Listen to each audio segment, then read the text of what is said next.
Welcome to the Shuffle Curious podcast. I'm your host, Patty Lynch. Have you ever seen an amazing shuffler at a show or festival and wondered, how did they get started? How did they develop their skills? And who are they beyond the dance floor? Well, that's exactly what we're exploring in the show. We'll dive into the personal experiences of the dancers that make up our beloved community. We'll be learning more about who they are and what makes this dance so special to them. So, with that, let's jump into the show and let's get curious together. This is episode 29 of the Shuffle Curious podcast, featuring Andrew Fang, shuffle dancer from Boston, Mass, and community member of BosBPM. I hope you guys enjoy. Fang, what's up, brother? Good, man. How are you? Good. All is well. We have gone through quite the weekend. yeah, ARC was super fun. Very tiring, going to all those afters and all that stuff. Kind of just ready to relax a little bit more, before the flight home. So yeah, we had a pretty fun day today, though. So today is Monday, and ARC was Friday, Saturday, Sunday. Yep. And then we both participated in the House of the Underground tournament, which is a shuffle battle here in Chicago. Yeah. Before ARC, it was the pre-ARC battles. Right. So we've kind of been in the trenches ever since, but it's been a lot of fun, just being able to be a part of those battles, be a part of, ARC, the music festival, seeing the community out and about, participating, in all the meetups and such. So it was a lot of fun. Today was much needed, though. Like, we just hit the beach and chilled, and it was around a little bit. Yeah, it was one for the books. And so we were at this festival last year, and this was the one where I initially met you. We weren't in the same Airbnb. Correct. But so I was with our friend Carolina and her Airbnb at the time. Yeah. And so we all dressed up as Dora the Explorer. Like, that was our theme for Boston BPM. And I remember seeing you at the festival the first day that all the Doras, came through. Yeah. And you had this like long, luscious head of hair. The wig. Yeah. And I was just like, dude, he took that and ran with it. So I really appreciated like your enthusiasm for Dora. Dude, it was awesome. I had I had the wig, but I also had the backpack. I had the map. So obviously, in full character, I was going around asking people where main stage was, and they were like role playing with me and playing around the map, and it was just a lot of fun, just like pretending and kind of being in character and all that stuff. So it was a lot of fun last year, Yeah. And then this year we did Goku. So we were Goku from Dragon Ball Z, and everyone got into that character role as well. And we all just went hard with the themes, and I think that's fun. It shows unity. It shows unity with your community and our community. You guys have been gracious enough to really embrace me and to kind of like take me in, especially with this festival in particular, because I've been asked now twice to be a part of to roll with the Boston crew. So, and it's such an honor. You guys are the best vibes. So hey, honestly, it's a pleasure to have someone that also has really kind of like good vibes. Honestly, we don't really we're just a super chill crew, and if you're a cool person and you just no drama, no nothing, just kind of just want to go with the flow with us, then we invite everyone. So. Yeah, that's awesome, man. No, you guys are awesome. You do it all for the right reasons, and you guys have a strong density of what we like to call shuffle crackheads. Like there's a lot of crackheads here. Yeah, that's the people who just cannot get enough of shuffle dancing, and it's like, I love that. I absolutely love that. You guys are enthused. You guys are constantly, leveling up with one another. So it's very inspiring to see, and it's a very good data point and blueprint for other communities to be a part of, as well, or to take a chapter out of your guys' book, because you guys had a ton of people at the House of the Underground battles, and relatively new shufflers, and like that's a bold move. That's a very bold move. My opponent I just want to shout him out. Beyblade Flow, Andrew. I had him first round. He's only been shuffling for like 6 months, and the man entered a shuffle tournament. I thought that was like the coolest thing. I would have never even.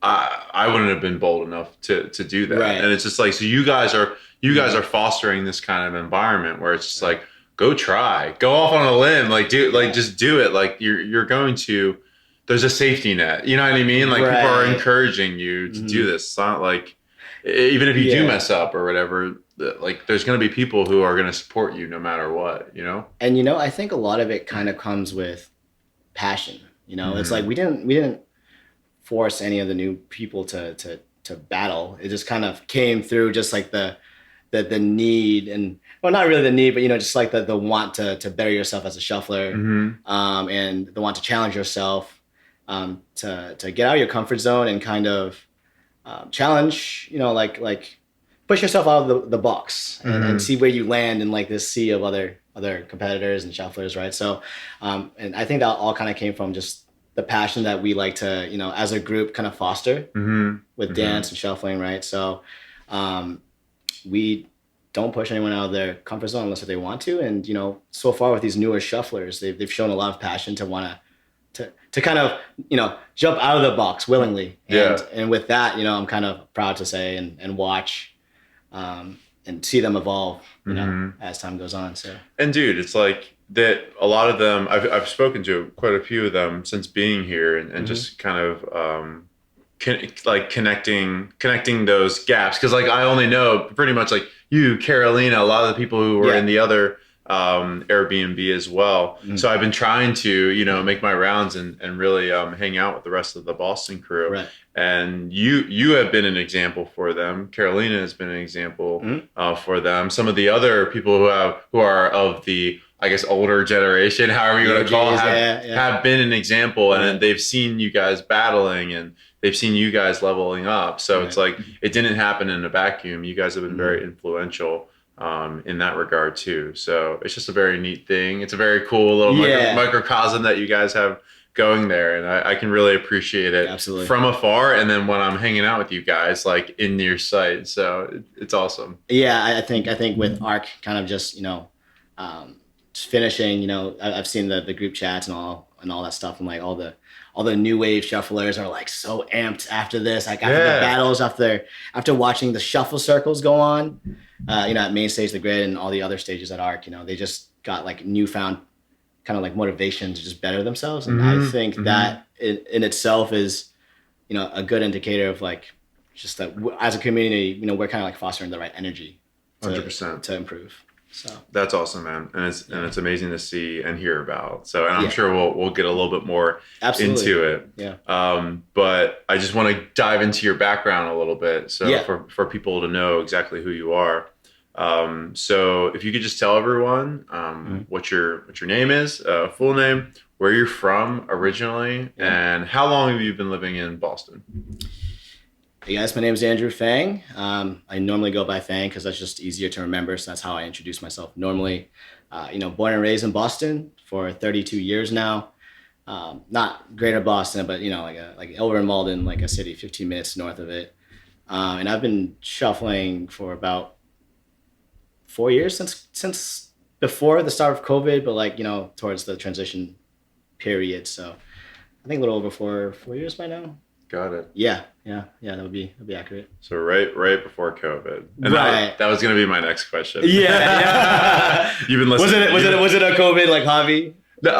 For me, or for just in general? Just in general. Like, yeah. Dude, I think so. Like, you know, people were bored. You know, or maybe the people who life was just lifing and it was taking by the horns, and they didn't have time to learn the dance. Then it's like, you see everyone on Instagram now dancing this dance, and it's like, okay, now we have time to actually jump in. That was at least my case.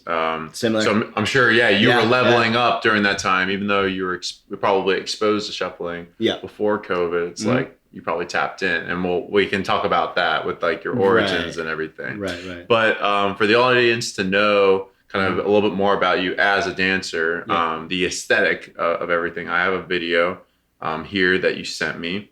I'm just gonna play this, and we can just like check it out. Open your heart.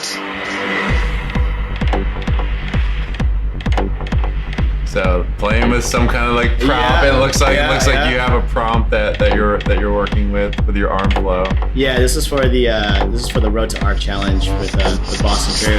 Okay. The prompt was to play with the ball, and I actually liked this one a lot because I am so bad with my creativity where I actually felt really proud that, you know, I'm kind of digging deeper into the flow. Yeah. And then playing with all these different things like light bulbs and like fluid ball and all that stuff. Mm-hmm. Just going beyond my comfort zone. So I've been trying to be a little bit more creative in my flow that way.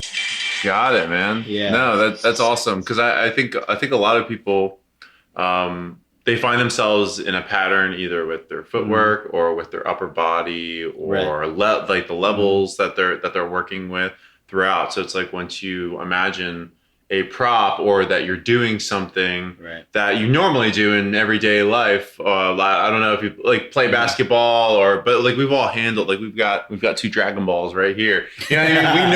We know how to toss it back from one hand to the other. We know how to, manipulate it. And so it's like you can apply something that you already know what to do with and pretend that, it's going back and forth from one hand to the other or passing it off however you like. Yeah. And so it's not mentally taxing for you to do that, but now you can do it in a shuffle flow. And it's like now you're unlocking all these different obstacles that were there in your brain, and now it's a different pattern, it's a different way of performing the move, and it's a way that you didn't really think that you could do it before. So I love the prompts that you guys have for that shuffle challenge. Yeah, we tried to do a lot of like super unique prompts, which it's not only unique but kind of like fun too. So like I think playing the ball is like probably like one of the more simpler ones, right? Because like everyone knows how to play with the ball, right? Mm-hmm. So it's like, so for those people who don't normally do like upper body flow, like it gives them a chance to kind of understand how to move it around and do it in their own ways. Yeah. So I think like as a basic prompt like that challenged a lot of people, myself included, because I don't normally do that, and it kind of helped me to understand better and how to actually use it in my normal flow now. Yeah. And like even during arc, like when I was dancing, I was always playing with a ball of some sort and kind of just like, like building energy and then passing it off to other dancers and all that stuff. Yeah. Playing around with them. And, it was a lot of fun. Got it. But it was something that I wouldn't have done if I didn't do the challenge, for example. Yep. So I'm eternally grateful for that. It wouldn't have been like readily accessible for you to apply to your dancing. For just people, just to kind of pitch the challenge real quick. Mm-hmm. What was it? What was the intent of it? And then also like, what was your favorite challenge a part of, within that challenge? It was 31 days, right? Of shuffle challenging. Right. So exactly, it was essentially just a challenge to get ready, for ARC, because as a community, I would say personally that we all like to band together for big events. Mm-hmm. So like I think for this specific event, we had definitely like 15 to 20, I'm already losing count, 15 to 20 people participating. Participating. And, we all flew in from Boston. So, I would say that ARC in particular has left a really good impression on us. Mm-hmm. And it's probably the one specific festival which we all will probably full send to, as a community. Time and time again. Exactly. And this event was just to kind of get everyone psyched up for it, to get everyone kind of involved. And, and to show out, like when you get here too, you know what I mean? What you've been working on. And, exactly. So we had a meetup on day one of ARC. Okay. And it was specifically the Road to ARC meetup within our communities, and we were able to meet everyone that participated in the challenge that actually came to ARC, and it was just a fun time. We're all just vibing around, and we're just dancing with each other, and it was just a good way to mesh different communities together who wanted to join our challenge and to show out, the stuff we've been labbing, like you said. So and specifically, so you guys had like a calendar throughout the month of August where every single day you had to complete a different objective, and like such as using a ball, you know what I mean, as your arm flow. One of them was, I think, dancing in public. There was something every day that you had to work on, and then you posted the video of it on Instagram. For people who don't know how like shuffle challenges like typically work, and like this is one variation of it. So, and that's it's cool because there's accountability measures in that too. It's like, okay, I see all my homies posting the video. I haven't posted mine yet. I haven't danced today. I think I need to. You know what I mean? Like that sort of thing. So it's like you pull people together, and it's a collective effort to then like train and to complete all these prompts that you wouldn't normally do in your own session. So I think you guys did a great job with that. And a lot of the people from your community participated in it. And also people outside of the community, as you kind of mentioned, you know, you opened it up at the very end for the meetup at ARC to kind of showcase like what you've really learned throughout the challenge. So I think that was very special. What was your favorite day of that challenge?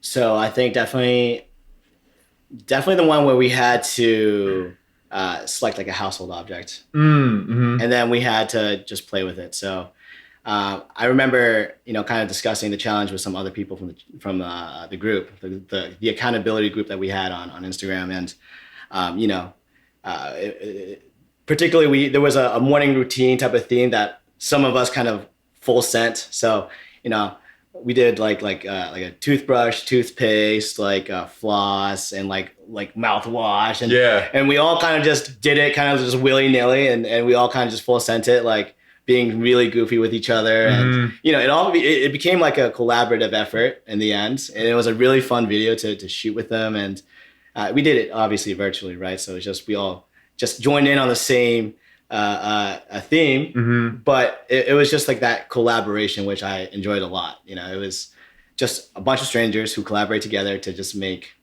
a funny, you know, small video of their dance. And it's like if one person was just doing it, maybe they would have felt uncomfortable. You know what I mean? But like now that everyone's being goofy and just doing whatever, they probably gave a lot of people permission to just be a part of that, you know? Right. And, you know, I would say that the Boston community, and just for the most part, we're a bunch of goofy individuals, right? And like, I think if you can unlock your goofiness with us, then you're good.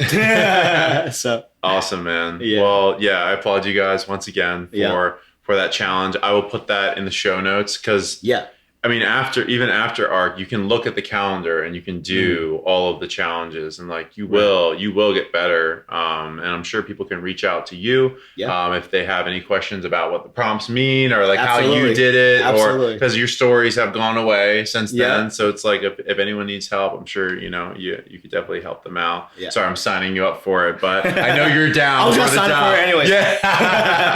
Amazing. So I'll definitely throw that into the notes, as I said. Absolutely. But I want to get into your origins, you know, how you really started shuffling, because you had mentioned that it was before COVID, but I'm sure that this didn't happen in a vacuum either. I'm sure there was like a lead up to you wanting to shuffle, and you want it to be a part of your life. So what did life look like before shuffling? You know, where were you, I guess, when you were starting to see a shuffle journey coming, and what was missing that you felt like you needed to be a part of this dance to fulfill, or maybe it was just enhancing your life at the time, or a creative outlet that you didn't know you needed, or anything like that. Where did it kind of start, and where did you kind of see that influence start to occur? Right. Yeah. So I would say like during 2019, it was during a period where it was kind of like, so I started raving at around like, I think it was 2018, 2019. No, definitely 2018 actually. And that was during the period where a lot of my cousins who I would usually rave with, you know, they were like, okay, this is gonna be my last year raving, we're getting too old, all this other stuff, right? And then I actually was gonna quit raving as well, funny enough. But like, you know, in the back of my mind, when I went to Izu, which was my first one, I saw everyone dancing, shuffling. I was like, oh, that looks like so much fun. But like you just get scared, and just because it's so intimidating to jump into a world where everything's so new to you and you don't really know how to respond, and you don't really have any mentors or anything like that, right? I just never really thought about it. So, Zoom to COVID, that's when like the subtle Asian like chat started blowing up, right? I don't know if you knew anything about that stuff, no. But like there were like memes about like the Asian culture, and then it was like a Facebook group, and then it blew up to something like huge, like a global thing. So eventually each specific region, I guess, had like their own group. So there was like a Subtle Asian Boston's page. And through that, I was able to meet up with one of the OGs from the group. His name is Andy Shi. Shout outs to him if you're watching. But yeah, he basically said, hey, like, there's a meetup going on, and if you're interested, feel free to come. So I ended up going to that meetup. He's a shuffler. He's a shuffler. Okay. He's a shuffler. Yeah. And he's really good. He's really good. And so I went up to the meetup, and I met Carolina. I met a lot of the other OGs, and I was just super intimidated. But that was essentially the first meetup which sparked my interest in shuffling. And during this time, I was kind of like lost. Like I didn't really like. I tried a lot of things. I was trying to find my creative hobbies to get into. So I would do like piano, or like I do like digital art, and like nothing really stuck. Nothing really stuck. But the second that I got into shuffling, like I think everyone was starting to get into EDM during this phase because of just like COVID too, and trying to find new music to listen to, and I just got hooked. And from there, I started kind of growing an immediate passion for shuffling, and it started growing other creative things that I wanted to do to help out the community with. So like I got into photography, videography, because I wanted to make the community look good. I wanted to provide really good content for social media. And like I started mixing a little bit, because I feel like it's kind of like, if you listen to this type of music, like you would want to start getting more creative on the music side sometimes. Like I've seen a lot of shuffler like DJs like kind of start forming because of that specific thing. But like because of kind of shuffling, starting it, like I was able to get more in tune with my creative side on like the video and the photography, and it sparked my interest from there too. Like it helped push me to start going forward with it, like fully. What just to elaborate on that, after going to Izu and seeing shufflers, do you feel like that was like your initial like influence, and then from there is like a scavenger hunt to find people who are also doing this? Or was it kind of like the perfect storm being on that chat? What was it, Subtle Asian, or what was it called? It was Subtle Asian Boston. Subtle Asian Boston. Okay. Yeah. And then you just got in touch, or was it a shuffle video that got you in touch with Andy, or like what was kind of like the way that you then found it, from like first exposure to like finding the community around it? You know what I mean? Like yeah. So a lot of it was kind of just so like the exposure to the dance in general was like through other media. So like Fortnite, like for example, had like an electro shuffle dance, which I think was kind of based off Gabby J. David, if I'm saying that right. It was based off her dance, and it looked so sick in the game. And then I was like, oh man, I would kill if I were able to dance like that. Yeah. And then it was just kind of through like other things on social media you see, and kind of like other references to the thing, to like shuffling in general and other like media. And so that kind of like was subconsciously probably like part of my brain. Like I would always think about it in the background. But it wasn't until like we had these meetups with South Asian Boston, right, where I met Andy in person, and then I wasn't sure if he was. I'm trying to remember if he would danced or if he just said he was a shuffler. But you know, me being the person who would try new things, you know, like trying to find my way in my specific hobby, you know, I kind of dug a little bit more information from him to see when the next meetup was and all this stuff. And he just told me to follow this page. You know, they say like, hey, there's a meetup going here during this time, all that stuff. So I kind of followed the page from there, and that's when I actually first started getting more information about the meetup. So it was kind of like through Andy where I was able to full send. Like he was my person to give me the directions forward. The conduit to the community. Exactly. Understood. When did you, I guess, start your first like Running Man or T-Step? Was it at that meetup, like your initial meetup, like were people like drilling you, or, like right when you arrived? Yeah. Oh, I remember this very distinctly. So it was exactly that. It was the first meetup. I'm like, hey guys, I'm here. Like I heard there was a meetup here. I'm kind of interested in learning how to shuffle. And, you know, Carolina is a great person. But, you know, as a leader, I went up to her and I was just like, hey, like, I'm trying to learn how to shuffle. Can you like give me some tips or whatever like that, you know, like the generic stuff.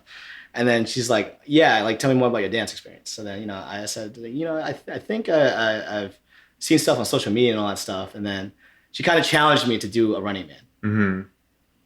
And I was scared. I was mortified. Yeah. And you know, obviously I did the Running Man, probably messed it up insanely. But you know, I kind of full committed and you know, it wasn't the cleanest thing, I'm sure, but you know, from there Carolina started giving me more tips on how to improve it, right? And then it just kind of started from there. And then you know, there were just more meetups, and then I would just go to those meetups and then kind of learn more fundamentals. So yeah. Okay. So the meetups were really your instructional period of starting to get a grip over the dance. What did the first like 6 months look for you? You know, were they difficult? Were you only attending meetups to learn? Were you practicing on your own? Were you looking at tutorials? Like, were you starting to really dig into this yourself, or were you kind of relying on other people to help you out primarily, and then also like attending the events to gain more knowledge? I would say it's definitely a mixture of all that stuff. Okay. Because during my first 6 months, I was definitely very hungry to learn everything. So I was learning I was looking at Instagram like tutorials. I was looking at, you know, I was going to meetups, asking people for advice, and then I was going to, I believe during that time I was going to one-on-ones with Caro. Okay. And then she kind of like taught me like, you know, the blueprint for a lot of that stuff. But actually when I first started my first like 3 months, I was trying to be a shaper. Okay. And same. Yeah. I feel like that's like what, you know, it's like the flashy thing that everyone wants to start with. But, you know, but eventually when you start to get a little bit more deeper into the culture and kind of like the dance, you know, you kind of understand different styles, which might work for you better. And that's kind of when I started discovering and trying out Melbourne. And you know, like from there on, then I wanted to become like a hybrid shuffler. Yeah. So, tried shaping for a little bit, kind of failed at that, but you know, I found Melbourne and that's the style I'm sticking with right now. So understood. It's good to know it all. You know what I mean? Absolutely. The footwork that you learn and with shaping, you know, will definitely help you with Melbourne. You know, especially when you're just like pivoting around and just like being able to move your ankles and like engage your calves during your dance. Like it's definitely going to help. It's never going to hurt. So yeah, and I definitely think that like, you know, like as dancers, it's like, you know, we don't have to constrict ourselves to just one style. Yeah. You know, it's like do what you think looks good. Do what you think, you know, just feels right for you. You know, just because I'm a Melbourne style, you know, like self-proclaimed, like, you know, I definitely love to do more stuff that's more on the shaper end and you know, like I want to bring in other forms of dance into it, like crumping or like Afro beats. There's just other styles of dance I just want to get house stepping and house dancing. Like, yeah. It goes very well with shuffling. You know, we had our one roomie here at our Airbnb, Mackenzie, doing Irish dancing. You know what I mean? It's Oh, like that was so cool. we're all like, why weren't you doing that in the circle? Yeah, like yeah. encouraging her Exactly. to express herself in those means, because like that would be cool. Also like Sammy Steeds, like Sammy Steedman, she was an Irish dancer, and she always throws those kinds of dance moves into her shuffling. It's like throw all that, you know what I mean? I know. Like whatever you know, whatever you're proficient at already in dance, like you can absolutely put it into your shuffling, and it's like strongly encouraged. And it makes your style so much more unique and so much more personal and just so much more you, right? Like I feel like the more you feel like yourself, the more steezy your style is gonna be. So, 100%. The more comfortable you feel with the moves you're throwing, the more comfortable and confident you're going to be while you're doing that. Exactly. So I'm sure it wasn't all just like easy sessions trying to learn with like Carolina or the meetups or your own personal sessions throughout. I'm sure there were some trials and tribulations that like kind of came through. What were some of the most difficult things for you to tackle while learning the dance? I feel like, personally, there was just so many walls. There's just so many walls where I felt like, I would say as individuals, like we're probably our own worst critics. Right. 100%. So it's like mentally, absolutely like, mentally. And it's just like, there's just so many times where I'm just like, oh man, like my Running Man sucks, or like my rocking isn't good enough, or it just doesn't look fluid enough. But the thing is that like what you see is totally different than what other people see. Yeah. Right. Like we're always hard on ourselves, and I feel like whenever I reach a breakthrough, that's probably when I feel the most happiest, because it's always like I've done it. I've conquered my demons. But then when you do that, there's another wall that you have to like climb over, right? And that's always like hard too. And I think like to give the challenge, for example, upper body work was probably one of my worst things, right? Like kind of arm flow, playing with things, right? And kind of like pushing out of my comfort zone, doing that, like that ball challenge, for example, right? That one was really like another breakthrough for me, because I was really happy with that, because I saw kind of myself, kind of be a little bit more vulnerable with how I felt about the things and the movements I was doing. I kind of like allowed myself to be more vulnerable, to play with more ideas. And then by allowing myself to do that, I was able to tackle things I didn't think I would even do in a dance. Like doing that little light bulb thing, and then turning it on and off, and then just popping it out, and then just dancing with it again. Like that specific action, like I thought looked pretty cool. But I had to kind of like get over my fears of looking like an idiot. So yeah. How long do you think that took you, like in your journey, to be able to be just goofy on the dance floor, to kind of put the ego to the side and not really have expectations around how you look? And I'm sure that's there's a spectrum to that, of course. Like it's like you're always going to have it in the back of your head. Like you can't. It's sometimes hard to achieve like full freedom in your dancing, especially when you have eyeballs on you and everything like that. How do you, like, at what point do you feel like you really kind of conquered that, or got close to it, where you're just fully expressing yourself, especially like with these prompts, what you were doing at ARC, you know what I mean, in the circles and things like that, being confident in your dance?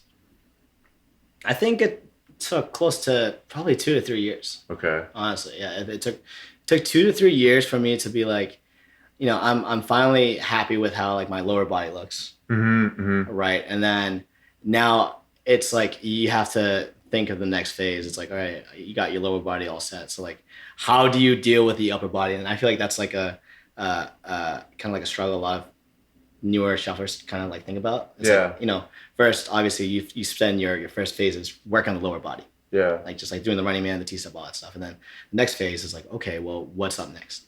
And then it's the upper body flow, And I think once you get to that point where you're comfortable with your lower body and you have to think about your upper body, that's when you start kind of experimenting a little bit more with movement and and going to classes that kind of focus on upper body work. And then, and then you kind of have prompts like the challenge where you kind of start going out of that comfort zone and kind of challenge yourself to do really specific movements that you're not used to and all that stuff, right? So I think for me personally, it took 2 to 3 years after kind of being comfortable with my lower body to start expanding and kind of looking into that area.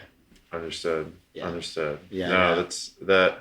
I think the amount of time that you put into it really like dictates that. Sometimes it takes longer for others. But it's I think that's such a gift when you start to just feel so comfortable in your body shuffling, and like there's an upward progression that like you're starting to see just based off of your history. Exactly. Looking at your old videos and being like, okay, I am getting better. Like, even though I don't think I am, like, I'm doing the thing. I'm putting in the work. I'm trying to, improve. But it's interesting because it's like I have gotten so many compliments from so many people throughout even like the first like 3 years, 4 years of like, so I've been shuffling for 4 years. So like even the first like year, 2 years, like what I thought my Running Man looked like, I thought it was like, it could have been smoother. It could be more powerful. Like I could be stepping higher with my knees, all that stuff was like a mental thing for me. But like, I've been getting a lot of like compliments from people that watch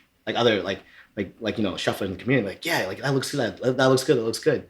But like internally it's just, I just don't believe it because I'm just so hard on myself. Right. So, I think definitely like, if someone says that, what they see looks good to them, I think you should just believe it. Yep. Right? Yep. Believe it. So, it's coming from a good, and even if it's like, maybe their intent is just to encourage you. It's like, run with that as well. Right. Like totally just run with that. Cause like it's a good faith effort to encourage you and support you. Yeah. However, and it's like, if it gives you the ammunition to go out and like nail another sesh or to jump into a circle or to do any of that, that's going to serve you in the future. So, it's funny. I've had just a small anecdote.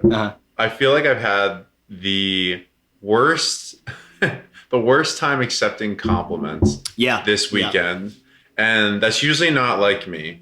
And it's happened here in our Airbnb. It's happened at the festival. It's like I've been being like super awkward about it. And I think we just need to grab those compliments and be like, hell yeah, thank you. Like, thank you. Absolutely. It means a lot.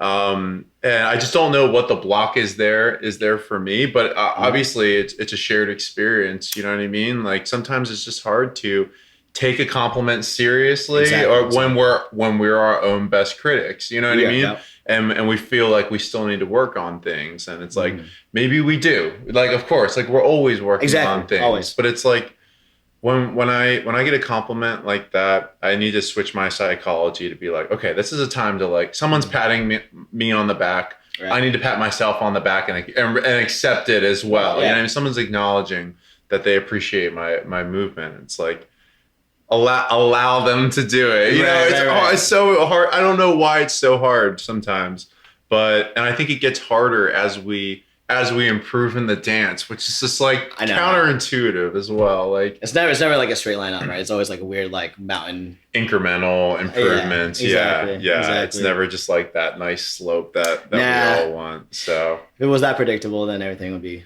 much easier in life, Yeah, absolutely.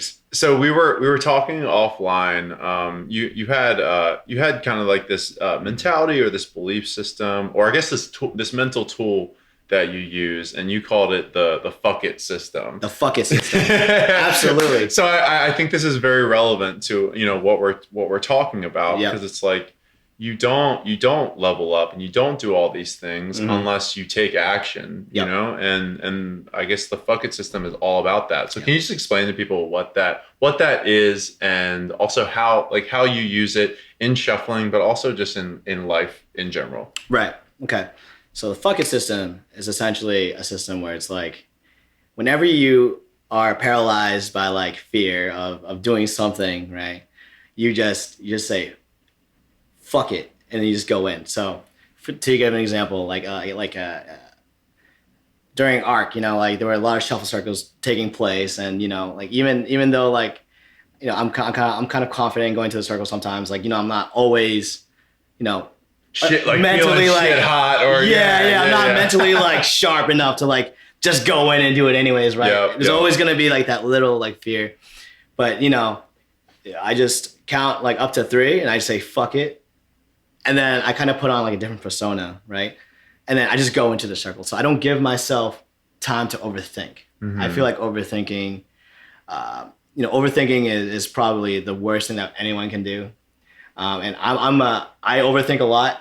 And, you know, this system in particular is just like, okay, I count up to 3, 1, 2, 3, fuck it. I'm going to go into a circle. And that doesn't give me enough time to overthink myself, right? Yeah, to like really process or to think yourself out of it. To think yourself out of it, right? Because I think myself out of things a lot of times, and that's gotten me into trouble. So you know, or regret actually. For regret. Not doing something that I wanted to do. You know, and like that can translate into real life. So you know, it's like talking to people you're interested in, or not taking. Or, you know, not applying for that specific job that you wanted to do because you just have a fear that you just aren't good enough. You're not going to get it, or you're not going to. Exactly. And then, you know, just like the rejection, you know what I mean? The rejection exactly. No one likes being rejected, but you know, at the end of the day, it's like, even if you get rejected, like you're not going to die, right? You're not going to die. Like maybe at worst, you know, something might just not work out, but it's not like, you know, it's not the end of the world. Yeah. You can always just take that L and just move on. So, you know, in my experience is the fuck it system, you know, 1, 2, 3, fuck it. I'm going to go in. 1, 2, 3, fuck it. I'm going to apply for that job. You know, it's led me to a lot more opportunity than anything else I've ever thought of. So, so that system I've kind of, you know, have been using since I was in college. And I think it's worked out for me tremendously. Yeah, that's awesome, man. And I think, as it pertains to shuffling, but it can obviously it can be applied to other facets of life. It's like when you go out on a limb and you take risks, because like that's essentially what it is. Like when you feel like you're going to take a risk, or when you feel the apprehension of taking a risk or the perception of a risk. Sometimes it's not a risk at all. Right. You're always going to have other opportunities to redeem yourself, even if things don't go your way. You jump into the circle, your shoes untied, you trip. You know what I mean? It's like, or on the one. Like, oh no, I missed the drop. You hit the one, but it's you falling to the ground. Like, and I know exactly what you mean. So it's like, but the thing is, like, you can have so many other opportunities in the future to redeem yourself. So I think I think that all the time. It's like, why didn't I jump into the circle? Like, even if I made a fool out of myself, like I could have. That's one data point. It's one data point for everyone. Like, okay, even if someone captures a video of it, like that video will be buried by like the videos of me actually getting it. You know what I mean? Like, it'll be the average of who I actually am as a dancer, because I'm gonna have not so good videos. I'm gonna have videos where I'm in a pattern or I'm doing the same moves, which is okay too. You know what I mean? Totally fine, that's totally fine as well. And then there's going to be videos where I'm just crushing it, or I'm breaking through and I'm doing all these new things that I didn't know I was even capable of, and then like, so all of those together will create the average of like what kind of dancer I am. And it's like the average is going to be something that I think is pretty good. You know what I mean? Like, if I look at an average video of myself, I think it's I'm a pretty good dancer. It's like, so I can't fault myself for trying and not living up to, you know, who I think I am. But like, I just say all that to say, you're going to have multiple opportunities to prove to people or prove to yourself or prove to whatever that you're of a high caliber dancer. You know what I mean? Yeah. So. And it's one of those things where it's also, you know, it's like, I feel like when you kind of challenge yourself to push beyond your boundaries, that's when you kind of learn more about like the type of person you are, right? It's like, you know, as humans, we all always want to improve ourselves, but how do you improve yourselves? By challenging yourself, right? So it's like taking that extra step to participate in the circle, or taking that extra step to like to try out for a crew that you always wanted to try out for, right? It's like, as long as you're always doing that thing and accepting that failure does happen as a data point, like you were saying, right? You're giving yourself more opportunities to improve. And I think that's like a great thing. You know, even if you improve by 1%, even if you step into that circle, for example, and you fall and trip, right? The fact that you enter that circle is 1% better than what you were previously. Yeah. Right? Yeah. And if you just keep stacking those 1% over and over and over again, you're just going to see natural progression. And I think that's the beautiful thing of, you know, just challenging yourself and using this fucking system to just do it. Just go forth and do it, you know? Absolutely. There's no failure in trying. Absolutely, man. No, I love that. I love that. And I think it's contagious too when others see you do the same thing, like, okay, I'm a little bit nervous. Like maybe they can even see it on your face, but you do it anyway. And it's like, it gives people permission to do the same thing. So I love that. I think it's a very strong belief system to have, or a mental tool, as I said. But I also think that, it rubs off on other people. And one of your missions from what we were talking about earlier today is being able to impart this confidence and this permission for people to try and to not be results oriented, just to be effort oriented, you know? Right. So I kind of want your thoughts on your community, because you become very much like a leader in your community. And being an example for kind of this like new age, what you guys describe as like the new age wave. The new wave of shufflers. Yeah. And I think that they're doing so well. It's because you guys are inserting all these solid belief systems, you know, throughout your community. So can you just talk about a little bit about, you know, what you're trying to do in your local community, how you're trying to serve the new shufflers, and just making them feel more comfortable around the dance and giving them permission to jump in. Yeah, I'm always trying to push them to be more comfortable stepping out of the boundaries is a big thing that I definitely want to impart.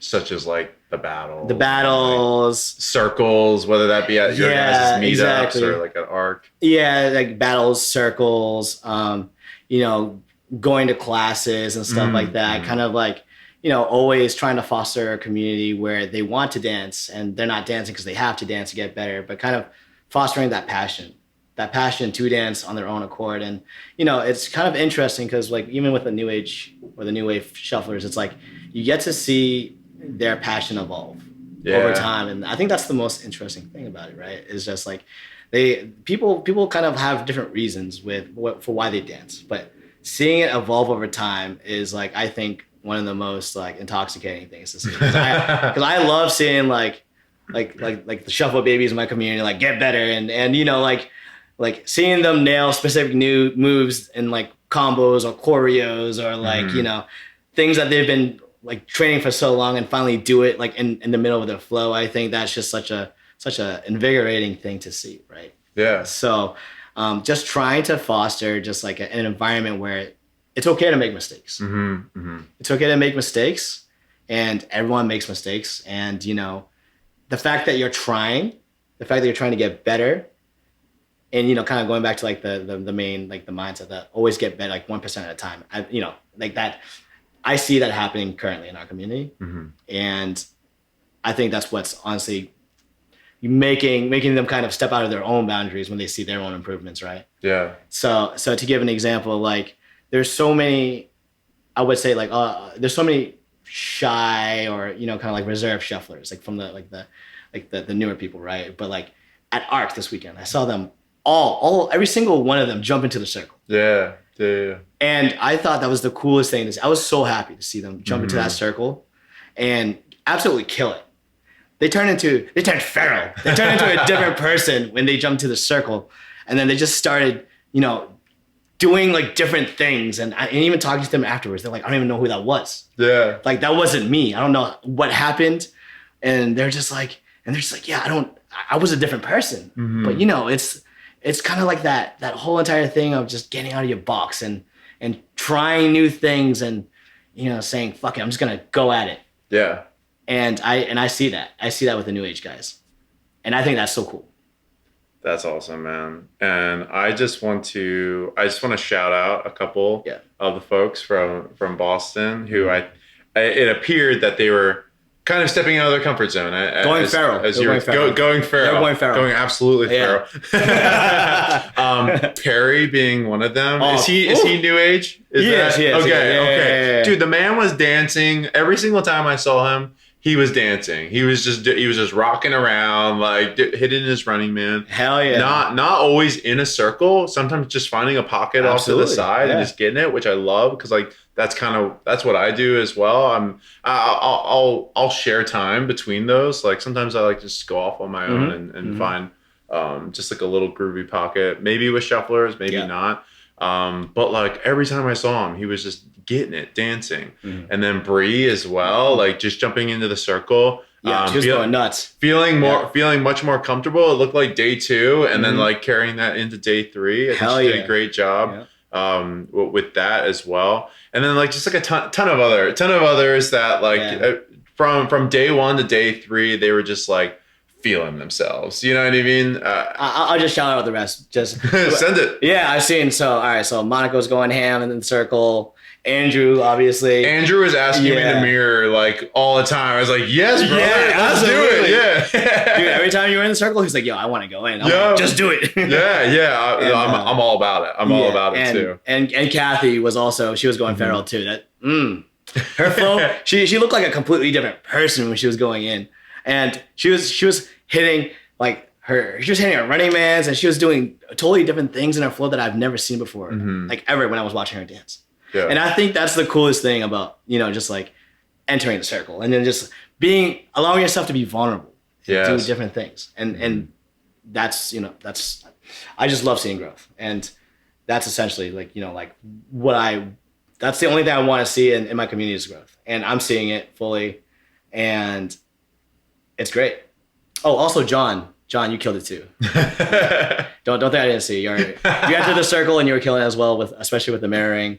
Same thing with Andy, Renee, the rest of the Boston crew. So amazing. Yeah. And all these cats are about like a year minus, right? Like a year or less. I would say so. Of like consistent practicing. Yeah.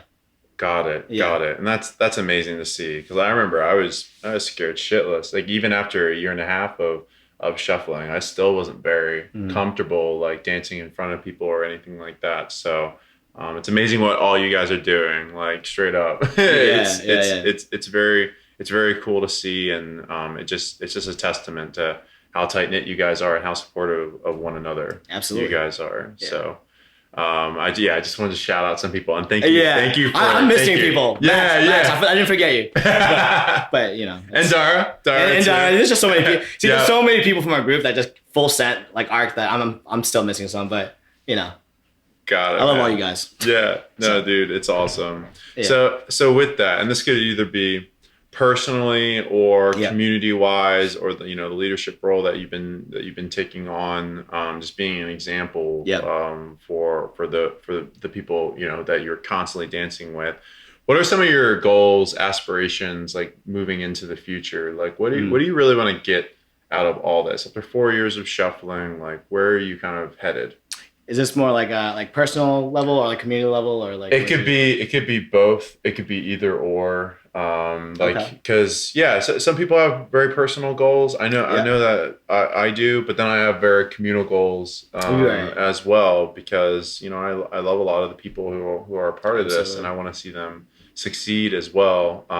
And hence that will make me succeed too. You know what I mean? It's like community. There's always a positive feedback loop, throughout. So, is there anything that comes to mind for you, either on a very personal level or larger scale? Yeah, I would say on a community level. I think we've been ever since Carolina started being a little bit more exposed to the battling side. I think that's been kind of putting Boston BPM on the map, or not just our group, but like the Boston community in general as a group, right? Yeah. And I think future looking, I kind of want to impart like a sense of competitiveness, a little bit more competitiveness, because I think that kind of helps drive some of the passion as well. Yeah. In the community, for the most part, I would say our community is really like, we're currently not too competitive,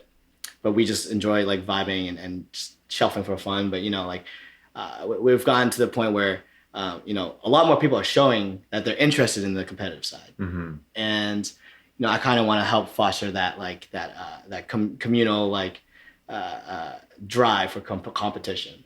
Got it. And I want to kind of help elevate our community a little bit more to be a little bit more competitive with the other communities, like Miami or like New York. And in general, I kind of just want to see us kind of, take our place, like, with those other communities. Yeah. So, yeah. Be a recognized competitor, or like, oh shit, Boston's coming in hot on this tournament. You know what I mean? Like, keep everyone kind of on their toes. Yeah, like during the battle, we had three battlers during the House of the Underground battles, right? So we had me, Carolina, and Andrew. Mm-hmm. And we had a lot of people to come support us, but I also, I could kind of see that they also felt like they wanted to like join in, but like we're a little too shy to join in, right? So like I think even having a lot of shufflers who want to compete, regardless of skill, I think that's one thing I want to kind of help encourage, that like even like regardless of your skill level, you should still try it anyways to kind of, get out of your comfort zone. Got it. That's definitely a communal like effort that I want to drive, and obviously, just seeing growth with the newer people too. I think that's just something I love doing in general. Just giving tips where I can and stuff like that. So on the personal front, I think that I definitely want to get leaner. As I want to get leaner as a shuffler. I felt like. As an individual, like I want to kind of be a little bit more efficient when I'm shuffling. Mm-hmm. So like, I feel like ideally my ideal like goal weight is supposed to be like 30, 40 pounds lighter. Right. And I feel like right now, like my stamina is kind of needing a lot of improvement. Yeah. So I think on an individual, like personal growth front with shuffling, I want to get more physically fit. I want to be able to compete on a competitive level with like all the other top battlers. Yeah. Like for example, like, like Crisis, for example, that guy, I don't know how he does not get tired, but he does like 8 or 9 rounds straight and he's just going. And he just doesn't shut up. And, that's just a testament to his athleticism, his stamina, and just how active he is, Mm-hmm. And I think if I want to become, that level of a shuffler, I have to also kind of be a little bit more a discipline and kind of doing, the work that, like I probably don't want to do, but knowing that it's an essential part of growth and becoming a better shuffler, I just have to do that. So I think I definitely want to get much leaner and try to just, enhance my physical capabilities. Yeah, absolutely, man. And it's you don't know how else that will serve you, just with your mentality, especially if you're embarking on that and you're eating healthier foods and things like that. We haven't talked much about diet. We have a little bit. Kinda, but some of the changes that you're making, things like that, it's like having a clearer mind, feeling better, just feeling better in general about your overall mentee, and then just like that progression of like feeling lighter on your feet. Maybe it's not as hard on your joints and things like that. It's like a upward spiral. Yeah, I felt like one thing I was thinking about, like if my ideal body weight was like 30 or 40 pounds lighter, in a sense, I'm kind of like shuffling with like 30 or 40 pounds of additional weight. Yeah. If you think about that, right? Yeah, like a weighted jacket. Yeah, so like something like that. So like if anyone else wore like a weighted jacket, then, they would probably tire out faster. So if I just had less of that, I could get, just more endurance and stamina, and just so I can shuffle faster. And I think that like, if I'm at that physical peak performance, then I'll be able to do more creative moves without feeling like, I'm kind of being a little sloppy on the execution side, on the technical side. And, I think just having the ability to just do things at maximum efficiency probably just will help in creativity in general. And, and more sharper looking running mans and things like that, and flow, and just surviving longer in a flow state in general. I think right now, like, I can probably last 15 to 20 seconds of constant like flow without getting tired, but I want to like get up to like a minute. Yeah. You know? Yeah, 100%, man. And it's like where you are right now. Like we watched the video of you at the beginning of the interview, and it's like you can use your space very well, like in the body composition that you are right now. So it's then forecast that into a body that's like a little bit leaner, like that sort of thing. You're going to look even smoother from that point on. So it's cool to see where you are now, and like you're very proficient in how you move, and you're rocking and you're running man and things like that. And so like you have like a very high upward progression from there as well. So hopefully that's a motivation for you at the same time. It's like to be a little bit lighter, like you're gonna look just a little bit more feathery, you know what I mean? On your feet. Yeah. That's and that's definitely like the goal that I like want to keep too, right? It's just like if I want to look sharper, you know, like you know, obviously if I weigh less, then doing higher knees is probably way easier, right? And then like stopping down harder. Just I think overall my flow will improve by like number folds if I reach that like goal. So yeah, dude. No, and that's awesome. That's a great goal to have, and I appreciate you being vulnerable about that. It's not always like the easiest thing to talk about. Like it's pretty hard. I'm not gonna lie. It's pretty hard. Yeah, and it's like I think sharing that with a greater audience, like a lot of people might be in your position. Like I can say that I haven't always had a problem with that throughout my career. So sometimes it's hard for me to empathize, but I think that a lot of people can empathize with that. Trust me, I've had a boatload of other problems. You know what I mean? I get it. But like to express that and to tell people kind of like what you're going through, and to like kind of make that statement that you'd like to do it. Number one, to hold you accountable. See me next year. Straight up. There it is. And then it might inspire people to take the same steps. So I appreciate that. Absolutely. I think that's a value proposition for a lot of people. Yeah, and honestly, and you know, it's good. It's a good thing that, you know, shuffling in general is already like a physical thing, right? So it's just adding and just improving, making minor adjustments here and there that can, you know, kind of help progress towards that goal. Like it's a good thing that shuffling is just so physically demanding anyway, right? Yeah. So it's like, so maybe just add in some extra running, which is what I'll probably end up doing. You know, do extra cardio, but you know, eat better and just do all that stuff in general. But at the end of the day, it's just trying to better myself as a dancer, which is what I really, really want to, you know, get to going forward. Yeah. That's awesome, man. That's awesome that the dance is making you rethink, you know, how you would like to, how you'd like to look, how you'd like to feel, how, you know, you would like other people to perceive you as well, how you would like to perceive yourself. It's so strong. And that's just one of the beauties of this dance, one of the many beauties of this dance, you know, it makes you rethink how you want to put yourself out to the world. So, absolutely.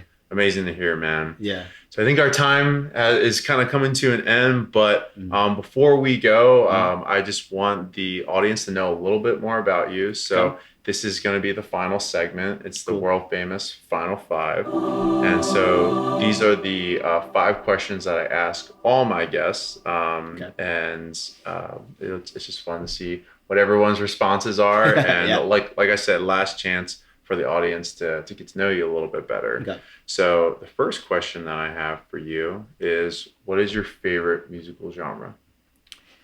I would say outside of EDM, I definitely love like progressive rock, progressive metal. So one band. Fellow metalhead. Yeah. I've been listening to Tool. I've been listening to a lot of Tool recently. And dude, okay. Yeah. So, you know, like I love Tool and I listened to them a lot when I was like in high school. And, you know, it's just good music to put on the background to kind of, you know, listen to while you're working and doing other things. So it's probably my favorite genre outside of EDM, I think. Got it. Groovy metal.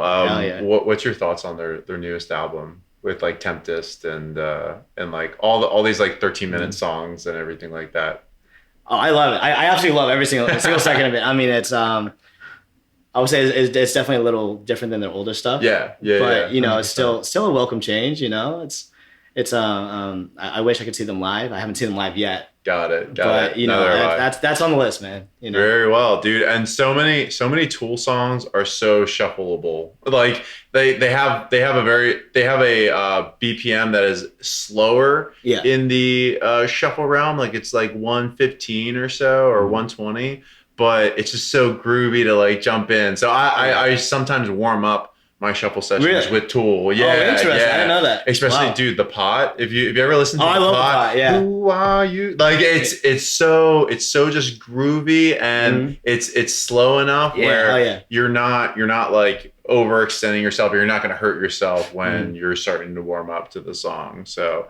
Recommendation. Go look up The Pot by Tool. I think it's such a good song to warm up to. That's a great song. It's a classic and Ladder Rail I also love like listening to. Yeah. I haven't danced to it yet, but maybe I'll start. Yeah, dude, send it. We should get a sesh. It should be all Tool. All Tool. Yeah, that'll be sick. I'm down. Yeah. Next question for you. What has been your favorite place to dance? You know, this varies a lot. So recently I've just been dancing in a garage, in like a public like garage. Okay. Like a parking garage? Yeah. Like a parking garage. Yeah. So, and a lot of like in that video I showed you, that was actually in that parking garage. I'm a night owl personally. So, you know, I like to spend my evenings doing stuff like shuffling and, you know, my house isn't really conducive to that at night. So I just drive out to like the nearest parking garage and just dance. And, you know, parking is free for the first 3 hours and it's open all day, 24 hours. Can't complain. Yeah. You know, it's a free space and typically at that time of night, no one really is there. So I get to have some isolation, put on some music, you know, and just kind of just go flow. Got it, man. Yeah, you're not the first. There's a lot of I'm sure there's a lot of them. Yeah. That really enjoy parking garages. I have not seshed at a parking garage. Really? Yeah. Wow. Not yet, but I would like to. I'd like to find some spots to go do it. It's like such an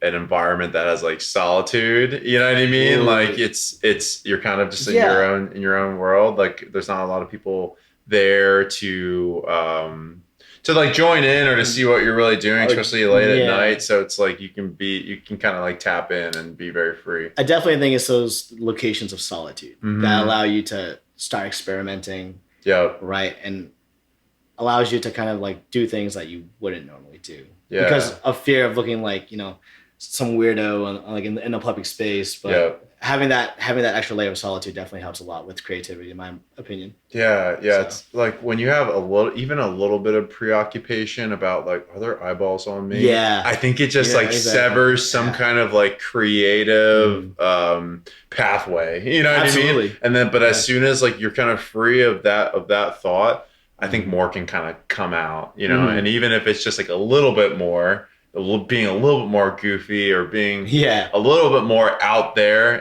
but you can apply it to your flow. It's like that was dope. You know what I mean? That's certainly that environment has helped you in some capacity. So maybe not all the time that you're doing it, but like finding those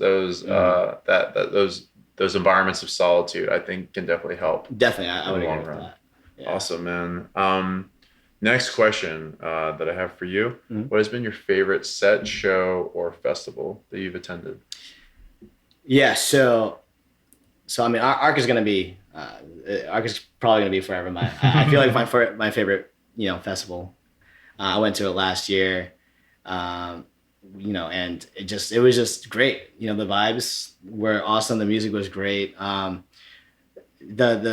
The amount of shufflers that go to this event, because it's a house and techno event, right? Like, I think is so cool to just meet new shufflers and ones that you talk to online. I kind of compare it to like a high school reunion, right? It's like you talk to these people online, you keep in contact with them, but you don't really like meet them in person until you go to like one of these festivals, and then you're just so happy to rekindle like, you know, your connection with them, kind of like how you and I. Yeah. You know, it's like I don't see you at this festival essentially in person, but every time we do it, it's always like to me, it feels like a high school reunion. So Arc is my favorite festival by far, and I can foresee it being my favorite going towards the future. Favorite set, probably Hardwell at Izu, like 4 or 5 years ago. He was going in, and probably my favorite set by far. I think him playing Big Room and just going ham. Yeah. That was before you started shuffling. That was before I started shuffling, and even today when I think about that set, I'm like, that set was still sick. Got it. Like shuffling or not shuffling, I'm just like, yo, that set was nasty. Yeah, it was filthy. If I was a shuffler, if I was a shuffler then, I would be going ball to the wall ham. Yeah. On every drop and just it's Hardwell is great. He's super great DJ. Yeah, I love his new stuff, like the big room techno that he's been throwing out. Oh my god! And the collabs he's been doing, like with like Maddox and all that stuff. It's so really cool to hear. Yeah, it's so good. Okay, awesome. What has been your favorite book, or what is your favorite book, rather? Definitely. I think it was called "How to Not Give a Fuck." Is that the name of the book? I think it's Mark Manson. Mark Manson. Right? Yeah. What is it called? I think it's the art of not giving. The art of not giving. Yeah. That's it. There you go. Yeah. Mm-hmm. So I like to read a lot of self-help books, and I think specifically that book, it just kind of tells you to essentially everything we've been saying, like in the session, it's just to get out of your comfort zone and saying, hey, like you're gonna improve as a person, just don't give a fuck. At the end of the day, the only person looking out for you is you. Everyone else is honestly caring for themselves as much as you are, but everything that you do is just gonna be like it's looking out for your better interests, and at the end of the day, if you just stop giving a fuck, in specific context. Yeah. Like, and I think he mentions that in the book. Like some fucks you should give. You should but give. Not all. But not all. Yeah. like if someone like calls you a name, like who the fuck, like who cares? Yeah. Right. Why did I put energy into this? Why would you worry about something that's not gonna serve you? Mm-hmm. Right. And you should put energy into things that do serve you. And at the end of the day, when you do that correctly, you're just gonna come out on top. Yeah. And that's why I love that book so much, because the fuck it system is essentially, Yeah, I kind of helps with that a little bit. Yeah, so. I was like, did you come up with that hypothesis from this? And, it helps. It helps a little bit. Yeah, for sure. Awesome, man. Thank you. Thank you for sharing that. Yeah. I have one last question for you. Yes. If you were to put any message on the main stage production of a large festival, think EDC Las Vegas, Tomorrowland, things of that nature. What would the message say? There'd be tens of thousands of people viewing it. Let's see. Surround yourself with others you aspire to be, I would say. Got it. Surround yourself with others you aspire to be. Only because, I feel like me being like, even like I'm 32 right now, right? And at this point, like I've kind of surrounded myself with a community of people that I love being around. That like, I see like shufflers in general. Like there's a lot of shufflers I aspire to like be like and kind of want to improve in myself personally. But it's just when you cut off like the dead weight of people that don't serve you, you're gonna find yourself in a much better position to grow internally, in my opinion. So if I were to have any message on that big board, whatever that is, it's to have that, just be with other people that you aspire to be. Yeah. And I think that's the biggest thing you can do for internal growth. Absolutely. If you hang out with 4 intelligent people, you'll be the 5th. You'll be the 5th. Yeah, exactly. Yeah. If you hang out with 4 amazing shufflers, you'll eventually be the 5th. You'll learn with them. Yeah. You'll learn with them. They'll teach you stuff. You'll teach them stuff, and it's kind of like an echo chamber of like just growth, in my opinion. Awesome, man. So. Yeah, definitely words to live by, because you can also be the fifth knucklehead. You can also be the fifth, criminal, or insert whatever. Like we never operate in a vacuum. We always have influences around us. So I think that's a good reminder. Yeah, it doesn't matter. It doesn't matter. Like exactly what you said. Like if you wanted to be like a specific someone, just surround yourself with them. Yeah. So. Awesome, man. I know that this conversation, we've covered a lot, and but I just want to give you one chance. If there's anything else that you'd like to share with the listeners, kind of here's your time. Do you have anything else that you'd like to impart on our audience? It's okay if you don't. I don't, but now that I'm thinking about one, I might. And it's always just always try, regardless of failure. And, at the end of the day, you will improve, and you're going to be happy that you did. You're going to look back and you're going to be like, I'm glad I took that risk of entering a circle, or I'm glad I took that chance of applying for a job I didn't think I was going to get, or, I'm glad, I'm trying out different moves that I didn't think I was gonna do, but I do like how it looks on my flow now, or just keep trying. And I think at the end of the day, you're just gonna find that you'll be happy for it. Got it. Happiness is key. Thank you, brother. Yeah. Thank you. Yeah. I know that this conversation has probably resonated with a lot of people. So, and I think a lot of people are very inclined after these conversations to reach out to the guest. Yeah. Where can someone best find you after this episode airs? Y'all can find me and stalk me on Instagram. It's primarily the place I go for everything. So it's f.angles_. It used to be my old shaper name. I just never changed it, but that's how everyone knows me now, so I'm gonna keep it. Got it. Yeah, you're a hybrid shuffler, bro. Hybrid, yeah, there you go. Yeah, you throw those shapes in. Yeah, I try when I can. I see it. Yeah. I see it. Well, thank you, brother. Thank you so much. Absolutely, for speaking to me, taking the time, especially out, on this day 4 type energy.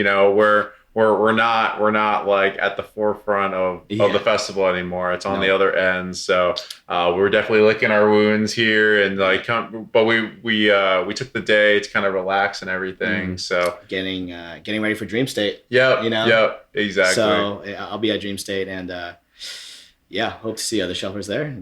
This will definitely be out by that time. Cool. So catch us both at Dream State. And, come dance with us, come vibe with us. Absolutely. Yeah, it'll be a lot of fun.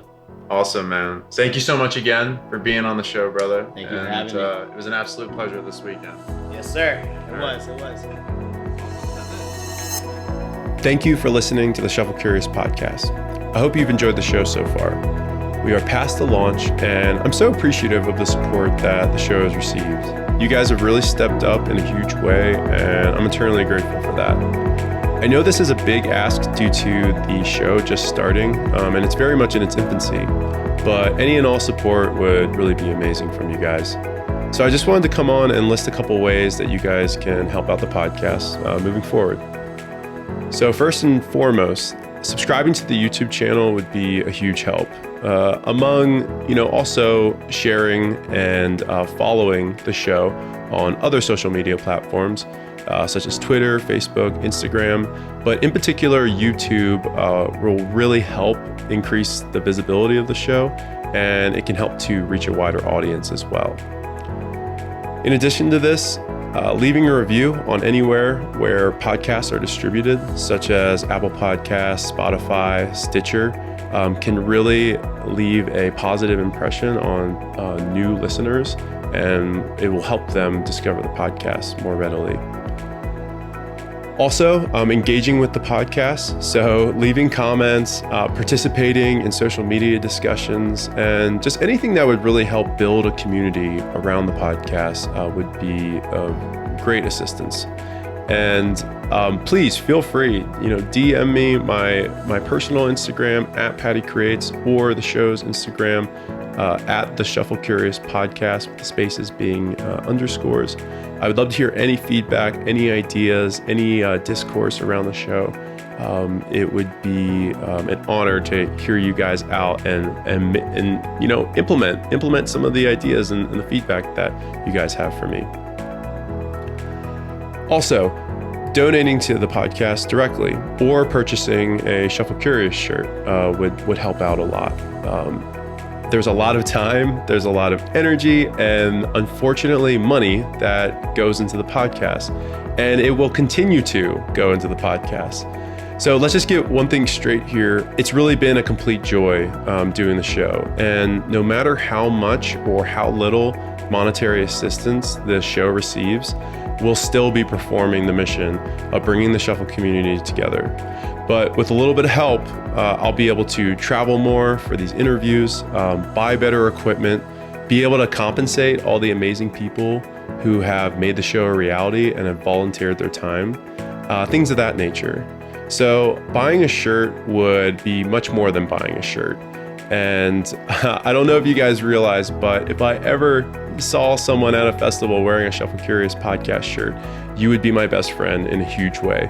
I'd love to see it, and I'd give you a big bear hug. So you can purchase these shirts on the Instagram bio of the show, also the show's website, and then I'll have links in the show notes as well. As for the donation, just please, send me a DM if you feel inclined to donate to the show. I will definitely entertain that, and if you're so inclined, that would be absolutely amazing. I'm not going to create a button for donating to the show or GoFundMe or anything like that. It would just be a conversation between you and I. So, and I thank you for that consideration. But lastly, you guys have supported the show just by listening. Also listening to this whole outro, that's awesome. You guys rule for doing that. And I just cannot understate my appreciation for all of you guys, for being a part of this crazy ride that it's been so far. So without further ado, I wanted to get on. I'll give you guys a couple of ways that you can support. You can run with as many or as little of them as you would like, but I thank you, regardless for your listenership and support. So with that, I'm going to get out of here. Please get out there and dance, stay curious, and I will see you in the next episode, friend.